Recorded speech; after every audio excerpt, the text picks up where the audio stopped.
Mengapa saya menggugat Undang-Undang Dasar 1945 yang palsu, bahagian kedua, oleh Dr. Zulkifli S.E. Komai?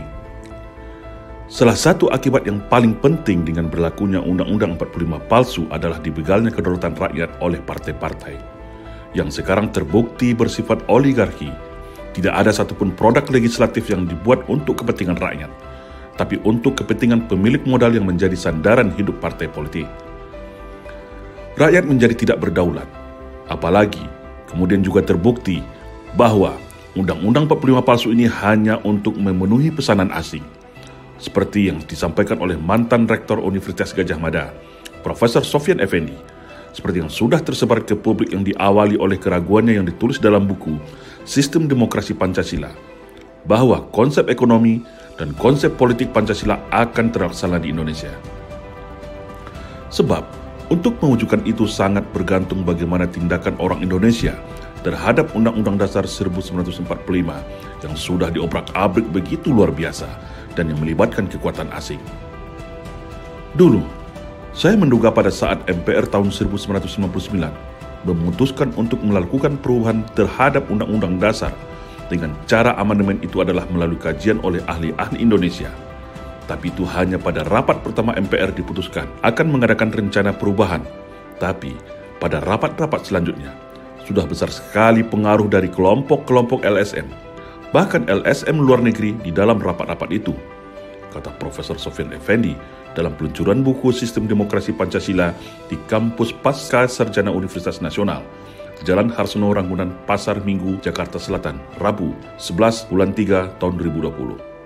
Profesor Sofyan melanjutkan, dalam rapat-rapat panitia ad hoc, PAH di MPR juga dihadiri oleh orang-orang yang bukan warga negara Indonesia dan LSM National Democratic Institute, kata Profesor Sofyan, membawa uang berkarung-karung ke dalam gedung MPR dan membagi-bagi uang itu kepada semua 11 fraksi.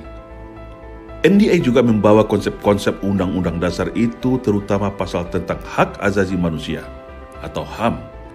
Pasal 10 Undang-Undang Dasar yang diamandemen, lanjut Profesor Sofyan, itu dicaplokkan dari United Nations Convention Human Rights. Jadi agak aneh Undang-Undang Dasar kita ini, karena bunyinya bukan lagi warga negara, tetapi orang. Orang loh, saya ini warga negara, tegas Profesor Sofyan. Profesor Sofyan mempertanyakan, Undang-Undang Dasar itu biasanya mengatur hak dan kewajiban warga negara, atau mengatur hak dan kewajiban dari siapapun orang yang ada di Indonesia. Sebab itu, Profesor Sofyan menduga ini semua memang sengaja diciptakan untuk mengaburkan konsep-konsep tersebut, termasuk juga untuk mengaburkan kewenangan pemerintah dan negara, untuk mengaburkan sistem politik dan ekonomi Indonesia. Sehingga tidak jelas lagi bahwa ekonomi kita itu ekonomi yang berazaskan kekeluargaan dan berkeadilan sosial, karena dimasukkan semangat-semangat individualisme di dalam pasal 3 dan 4, dan demikian juga di dalam sistem sosial sudah dimasuki pasal-pasal itu, tuturnya. Saya dulu sebagai ilmuwan menduga-duga bahwa saya mendengar ada pihak luar negeri yang terlibat mengubah Undang-Undang Dasar itu. Tapi untungnya, sering perjalanan Jogja dan Jakarta, di pesawat, saya ketemu dengan seorang pimpinan partai, anak muda dulu ketua Senat UGM. Saya tanya, "Mas, saya ini sebagai ilmuwan hanya bisa menduga-duga. Saya tidak bisa menuduh dengan tegas bahwa ini ada intervensi asing di dalam amandemen Undang-Undang Dasar kita itu. Jadi, hanya begitu-begitu saja di antara kawan saya bisa ngomong-ngomong. Tapi, kita nggak punya bukti, nggak bisa menuduh loh. Tetapi, dengan kebetulan kita duduk berdekatan, saya tanya, Pak, saya ini pada waktu saya selesai dari UGM, saya masuk partai oleh pimpinan partai, saya ditugaskan untuk ikut panja PAH 1 itu. Dan di situ saya dengan mata saya sendiri melihat bagaimana uang berkarung-karung masuk ke gedung MPR. Dan ini kemudian pasal-pasal yang kemudian mereka ingin masukkan itu dimasukkan, ungkapnya.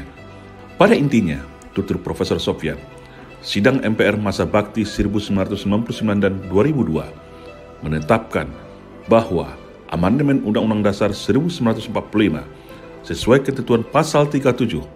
Karena pasal 37 yang diamandemennya di tahap ketiga yang sebenarnya sudah disepakati tidak diubah. Namun, sesal Prof. Sofyan pada PAH 3 masuk dan diubah sehingga MPR itu atau struktur dari kekuasaan negara tidak lagi ada lembaga pemegang pelaksanaan kedaulatan rakyat.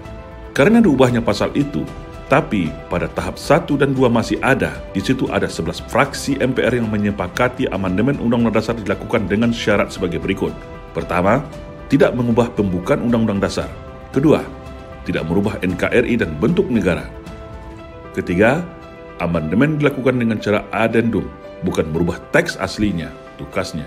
Saya mengutip ungkapan Profesor Sofyan Effendi di atas karena sesuai dengan data yang ada di tangan saya tentang keterlibatan asing pada proses kudeta konstitusi Undang-Undang Dasar 1945 yang akan saya jadikan bukti pada sidang gugatan saya menolak Undang-Undang 45 palsu ini.